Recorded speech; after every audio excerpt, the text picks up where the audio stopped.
इस वीडियो में हम गॉस लॉ के थ्रू एक पॉइंट चार्ज के इलेक्ट्रिक फील्ड को निकालेंगे। तो एक पॉइंट चार्ज लेते हैं, ठीक है।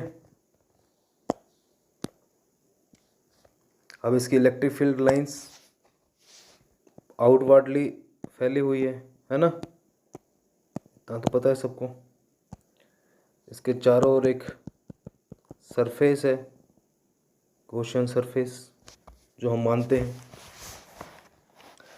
और यहाँ से electric field lines pop up होके बाहर निकल रही हैं, जिसको हम इलेक्ट्रिक फ्लक्स बोलते हैं। ये हम पिछले वीडियो में डिस्कस कर चुके हैं, और हम गॉस लॉ का फॉर्मूला भी लिख चुके हैं पिछले वीडियो में, जो कि क्या था, closed integral E vector D A vector is equal to Q enclosed epsilon naught, right. अब हम इसको एक परफेक्ट, एक्चुअली हमें स्फेयर बनाना है। मैं दोबारा ट्राई करता हूँ उसको बनाने का। बाकी अब मान लेना कि ये एक स्फेयर है, ठीक है।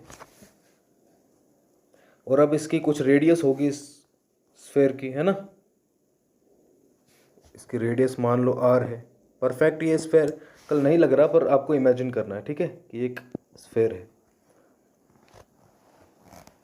अब इसका एक, ये जो dA है, इसका एलिमेंट, सरफेस एरिया एलिमेंट ये होगा कुछ, इसको यहाँ से, और ये जो हमेशा इसकी डायरेक्शन होती है परपेंडिकुलर होती है सरफेस के, एरिया एलिमेंट की जो डायरेक्शन होती है वो हमेशा सरफेस के परपेंडिकुलर होती है। और जो इलेक्ट्रिक फील्ड है E, इसकी भी परपेंडिकुलर डायरेक्शन ही है, आउटवर्डली जा रही है ना इलेक्ट्रिक फील्ड लाइंस, तो ये भी आउटवर्डली है, ठीक है। अब इस इंटीग्रेशन को हम सोल्व करते हैं, क्या आता है ये। हम इसके इंटीग्रेशन को सोल्व करेंगे डॉट प्रोडक्ट को, तो क्या आ जाएगा, phi E D A cos theta, मान लो इनके बीच का जो एंगल ई और डी ए के बीच का एंगल थीटा मान लिया हमने, है ना, equal to Q enclosed epsilon naught. Okay, चलो चलते हैं। ई बाहर आ जाएगा क्योंकि ई तो कांस्टेंट है और कॉन्स्टेंटली आउटवर्ड जा रहा है, ये तो आ जाएगा बाहर।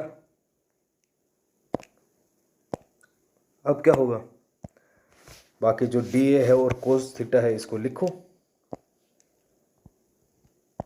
डी ए कोस, और कोस जो है वो थीटा की वैल्यू क्या है, थीटा की वैल्यू देखो,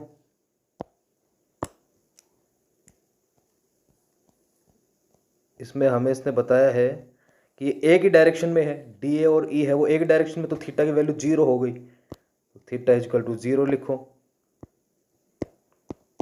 equal to Q enclosed epsilon naught, right.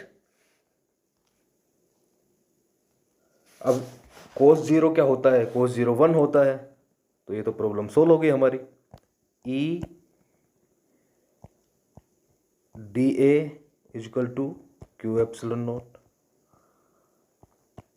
ये आ गया। चलो आगे। अब ये जो डी ए है ये क्या है, डी ए जो है वो सरफेस एलिमेंट है, और इसका क्लोज्ड इंटीग्रल, इसके क्लोज्ड इंटीग्रल का मतलब क्या हुआ, इसके क्लोज इंटीग्रल का मतलब हुआ जो पूरे स्फेयर का जो सरफेस एरिया है वो, और स्फेयर के सरफेस एरिया का क्या फॉर्मूला है, 4πr², राइट, सबको पता होगा। E equal into 4πr² equal to Q enclosed epsilon naught, okay. अब ई की वैल्यू यहाँ से निकाल लो, 1/4π epsilon Q epsilon naught, Q enclosed आ जाएगा ये, है ना। अब ये हमें गॉस लॉ से हमेशा मैग्नीट्यूड मिलता है इलेक्ट्रिक फील्ड का, डायरेक्शन कैसे पता चलेगी, डायरेक्शन का तो यहाँ से पता चल ही रहा है कि ये आउटवर्डली है, यानी जो ये जो डी ए की जो डायरेक्शन है वही इसकी एरिया की डायरेक्शन है, तो इसको हम यानी रेडियली आउटवर्ड है ये, तो इसको आर लिख सकते आर। ओके, तो ये हमारा आ गया electric field of A point charge. ठीक है, और आगे के केसेस हम अगले वीडियोस में डिस्कस करेंगे। Thank you very much, I hope you will appreciate.